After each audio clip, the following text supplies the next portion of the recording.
Daha önceleri mesela 6. aydan beri Maraş'ta sarsıntı vardı ama ufak tefekti. Yeri geliyor yani günde 2 sefer, 3 sefer, 1 sefer değişiyordu.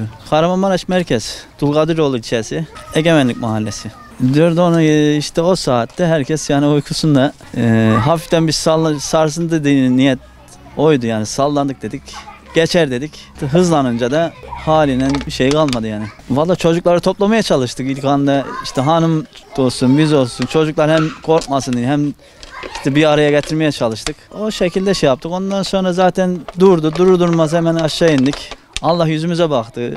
Binanın giriş kapısı kapalı olsaydı çıkamazdık. O şey olduk. Açık olunca da çıktık çok şükür. Yok çok şükür yok. Bir komşumuz kaldıydı. Onu da çocuklar çıkarttı. Vallahi sonraki süreçleri derken aşağı işte yenildi. Yağmur Allah'ım hiç yağmur yağıyordu mesela. Yağmur yağmıyordu. Bir anda yağış başladı. Aşırı bir yağış başladı. İşte çocuklar bir yere yani kapalı alan dini şey yaptık. Araçların içine koydular çocuğu. İşte orada da yardım etmeye çalıştık elimizden geldiği kadar. Zaman geçti. Çıktım derken öbür işte aileyi toplamaya çalışırken kendi memleketim tanıyamadım yani yalana da gerek yok. Gördüğüm yerlerin hepsi direkt yatma yok bizde.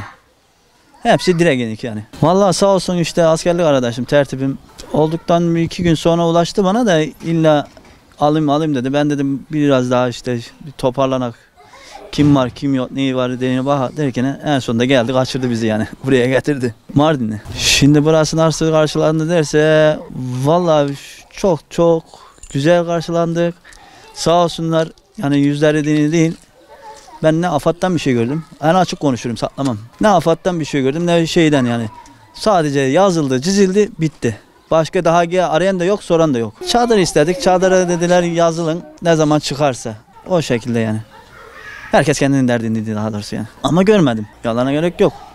Yazıldık. Daha bir ses soluk yok. Ne arayan da yok, soran da yok. Bugünümüze şükür. Çok şükür.